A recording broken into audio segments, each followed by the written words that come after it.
Hello and welcome to Wellbeing. I'm Jack Hodgins. Today I'll be discussing Spasmodic Dysphonia, a voice disorder that causes involuntary spasms in the muscles of the voice box.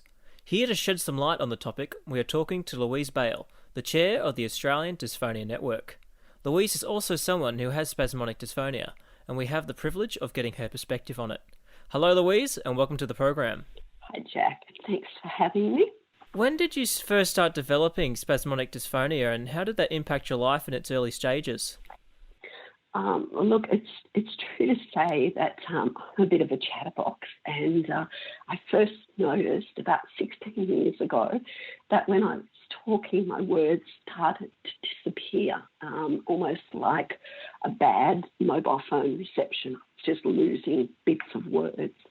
And I do a lot of public speaking in my work, and it started to become a problem. So I went to an ear, nose and throat specialist to ask what was going on, and that was the beginning of a long journey to get diagnosed and then subsequently to get some treatment for it.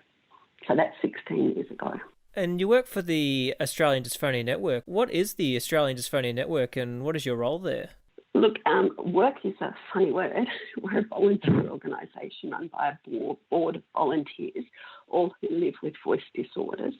And we established it in 2000 and end of 2015, basically to offer support for other people living with the condition or with other voice disorders that impacted on their life. This is an incredibly isolating and debilitating condition for a lot of people.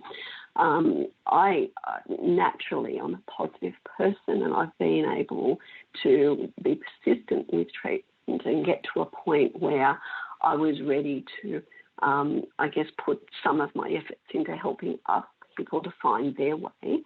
So the Dysphonia Network basically started as just a good idea for people to offer support. But since that time, we've been working with researchers and doctors to try and raise awareness about the condition and to try and get a little bit more, empathy in the community around voice issues.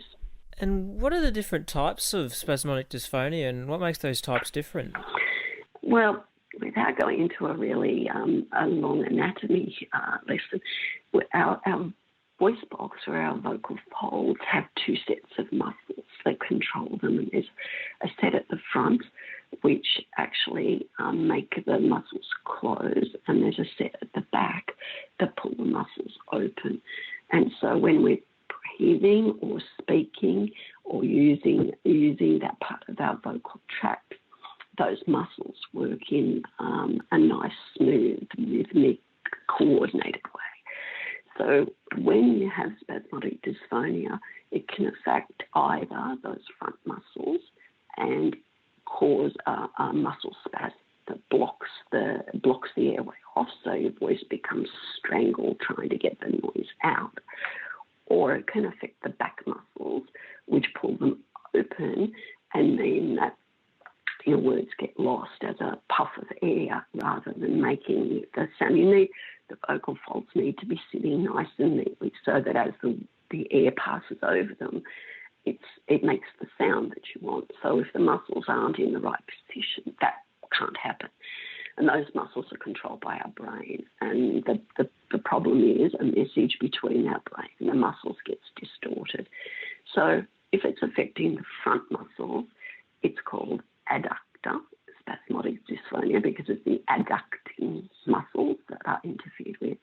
If it's the back muscles, it's called abductor because it's abducting those muscles. And some people, like myself, are fortunate to have both. And that becomes a bigger treatment challenge because we need to dampen down the muscles in both the front and back, and it's a hard juggling act to get that recipe right. But if you're lucky, after 16 years, you find something that works a little bit. Are there any known causes? Not specific. There are some things that are clues.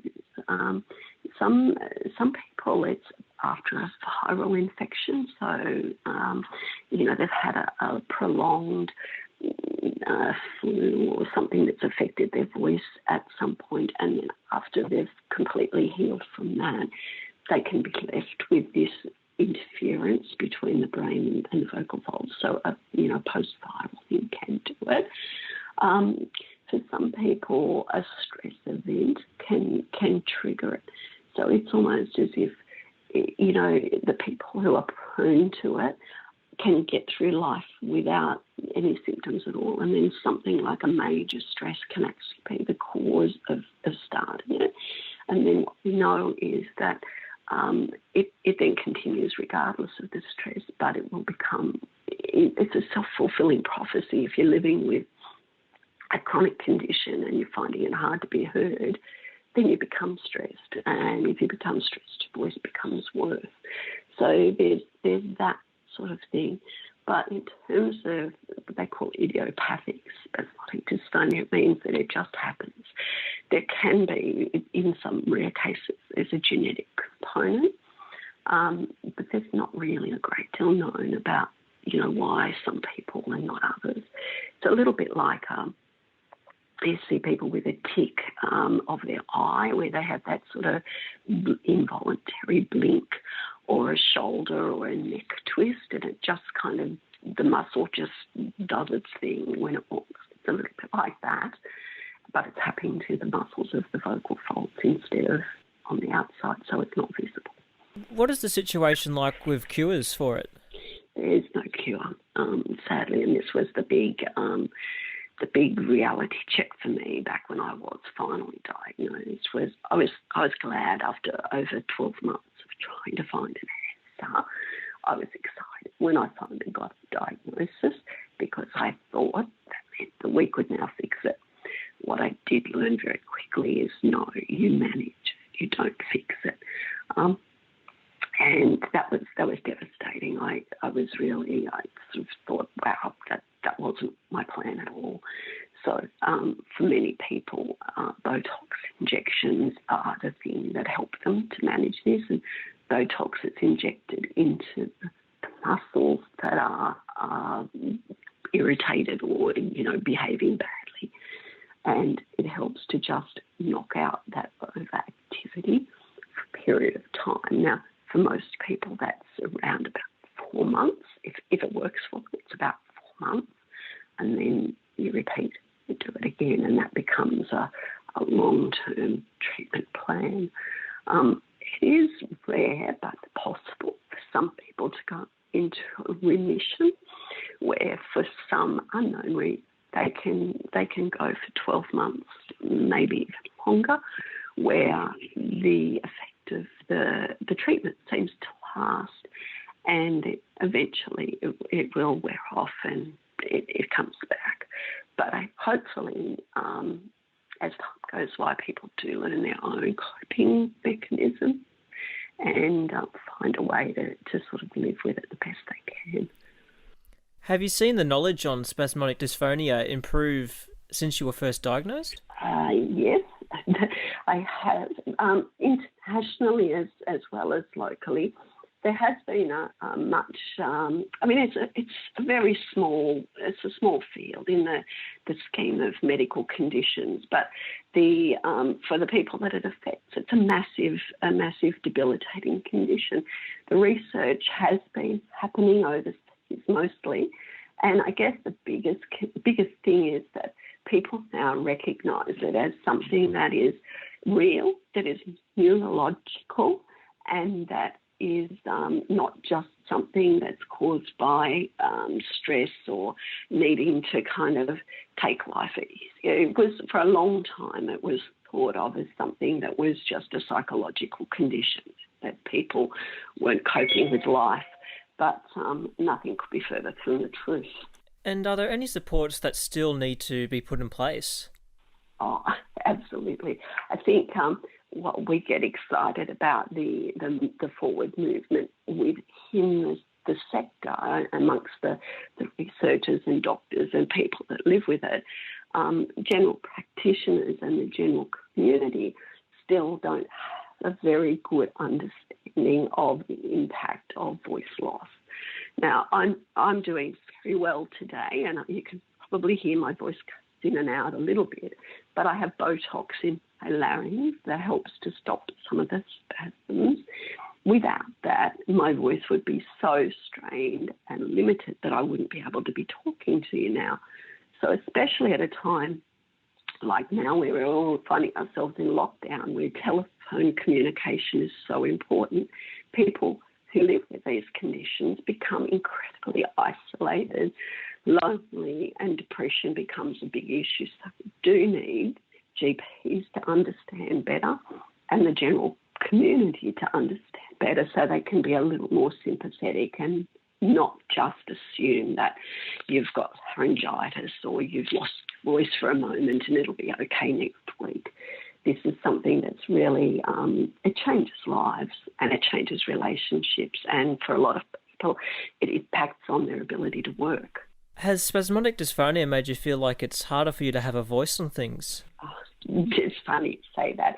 When we first began the organisation, we said we want to be the voice of the voiceless, because absolutely it's really difficult to beat a drum and get a message out into the public domain when you literally don't have much of a voice. And that's why when you invited us to actually speak to you, we had to be a little bit careful about who we are to respond. It needed to be somebody who had a good handle on life with the condition, but also somebody who was in a position to be able to be understood and therefore to have a voice to be able to share that story with other people. Otherwise, we just sit in a corner and find our way to manage out in our small world, and the world becomes a much, much tinier place. Do you have any strategies that make it easier for you to make sure your voice is heard? Well, like I said in the beginning, I'm a natural chatterbox, and I'm an optimistic person, and I think both of those things have meant that I wasn't going to go down easily. For the first 5 or 6 years, it was incredibly tough even for me to try to find a positive in this. But physically I have strategies like actually holding my voice box while I speak. If I sort of touch the outside a little bit, it helps to actually send a different signal to my brain, and sometimes that can short circuit some of the spasms. So that's helpful if I'm on the phone. Things like a little cough or almost like a hiccup in the middle of speaking can help to reset the vocal cords so that I can be talking, and if I feel that there's going to be a spasms, I can have a little throat clearing moment, and all of a sudden it becomes a little bit louder and clearer. So those sort of physical strategies, but more from an emotional point of view, I think the biggest strategy is to remain positive and to surround yourself with people that understand and to not give up. Do you think it's made you stronger? I think so. I think it's given me a whole appreciation of what life is for people living with a disability. I look incredibly healthy and normal from the outside, and then I open my mouth and sometimes people look and do a double take and think, what is going on there? And you become a bit more resilient to that. I've had people think that I'm, particularly in this COVID time, I've had people who are very standoffish think that I've got a cold or I'm infectious, and so don't talk to me. Wearing a mask has been incredibly difficult because that hides a lot of the expression on my face. So I've had to sort of find other ways around that. So yes, I think that there is an element of being stronger to think of ways of managing that communication in the face of challenges that all of us are up against. Do you think people take having a normal voice for granted? Absolutely. I think one of our biggest things that is our little mantra in the network is that we want people to think about their voice in the same way they think about their vision and hearing. We often, especially as we age, we have our eyes checked every year. If we have a hearing issue after a bit of nagging from the family, we often go and have a hearing test. And if there's a problem, we've got hearing aids, or if it's our vision, we wear glasses quite happily. But nobody ever thinks about the impact of voice loss, or the difficulty that you face when you go to just order a cup of coffee at a coffee shop, or you're sitting in a noisy restaurant. Or for me, it was very much professionally, trying to speak up at a meeting and feeling stupid because either I couldn't be heard or I sounded like an aging woman who had, very little to offer, when I knew that deep down I had plenty to offer. I just needed to have the space to get it out. I think we do need to value our voice, and we do need to think of it as vital to our health and our mental health and well-being. To be able to communicate is just such a natural thing. And are there things you could once do, but now you find it really hard to do because of spasmodic dysphonia? Yeah, I think one of my saddest times was realising how hard it was going to be to read bedtime stories to grandchildren. Now, when this first happened to me, I didn't have any grandchildren, and my biggest fear was that they would come and I would be able to do all those lovely things of communicating with them and reading stories to them. What I've discovered on that is that the kids don't care how you sound, and my voice could be as broken or raspy or breathy. It didn't matter. So that part I've sort of discounted my own fear. But in terms of just talking to your partner in the car when you're not looking at each other, that's really difficult. So face-to-face conversations are the easiest, but sitting beside someone, if there's a noise in the background, is really impossible. Just the air conditioner is enough to put a strain, because the more you try to project your voice, the more the spasms actually kick in and become a problem. So, basic communication.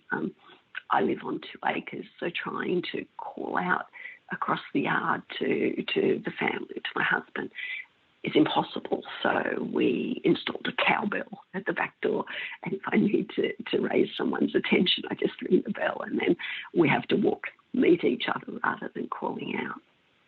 So there's lots of things. Talking on the telephone is a real challenge. But as I said before, I have a few strategies to manage that now. But for a lot of people, that's difficult.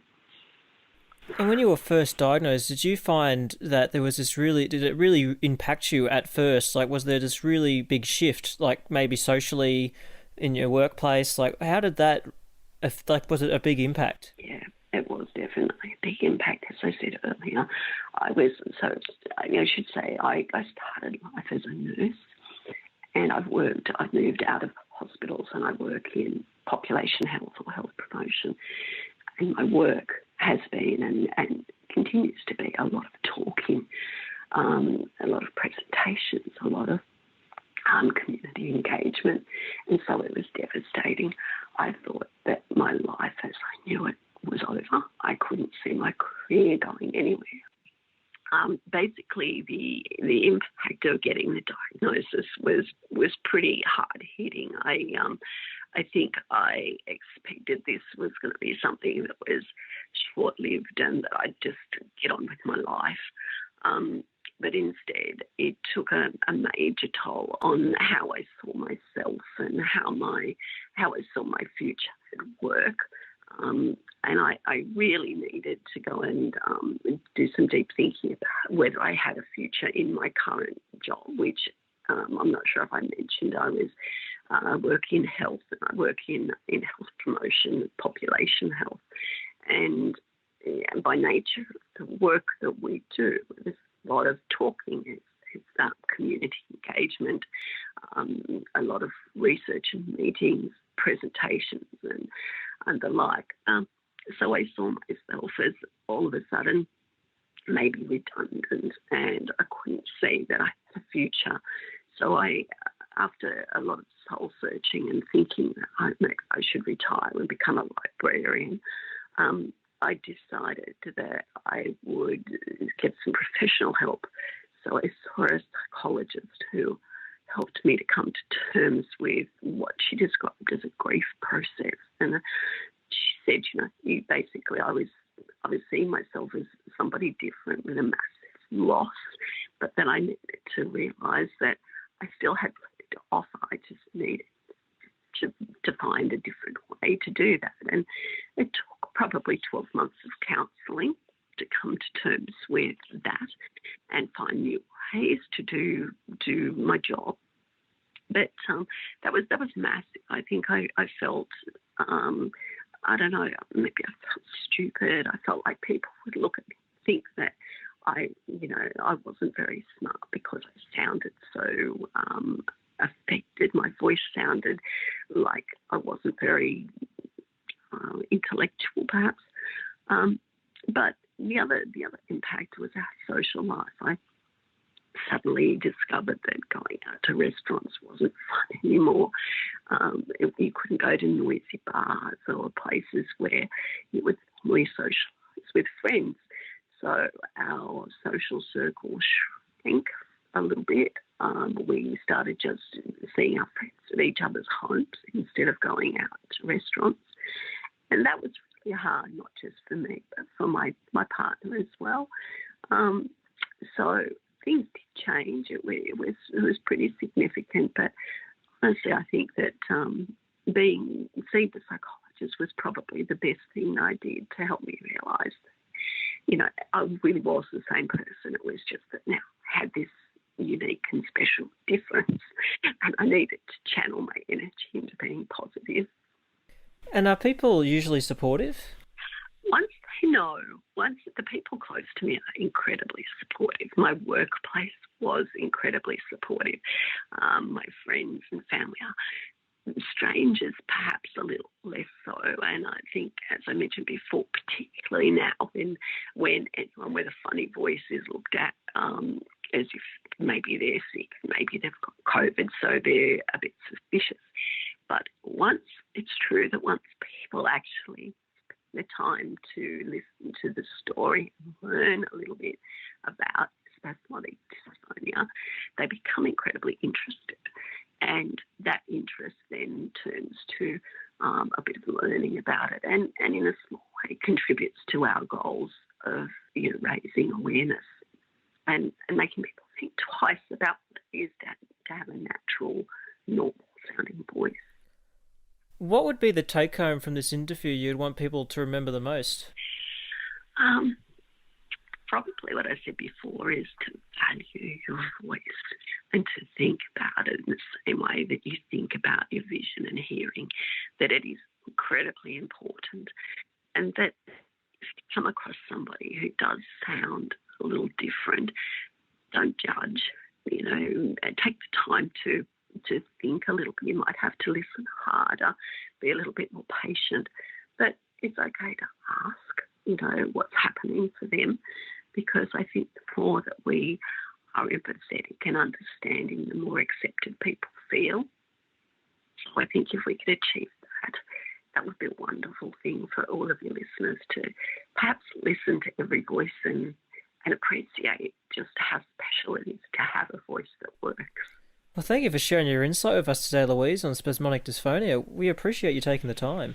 Thanks for having us. As I said, it's part of our goal to get the word out there, literally get the word out there. So we appreciate the opportunity for you sharing our story. If anybody wants to learn more, then we'd love them to jump to our website, www.aden.org.au, or you can use the longer-term Australian Dysphonia Network and it will find you. There's not very much competition in that space. My guest today was Louise Bale, the chair of the Australian Dysphonia Network. My name is Jack Hodgins. Thank you for listening, and all of us at Wellbeing wish you well.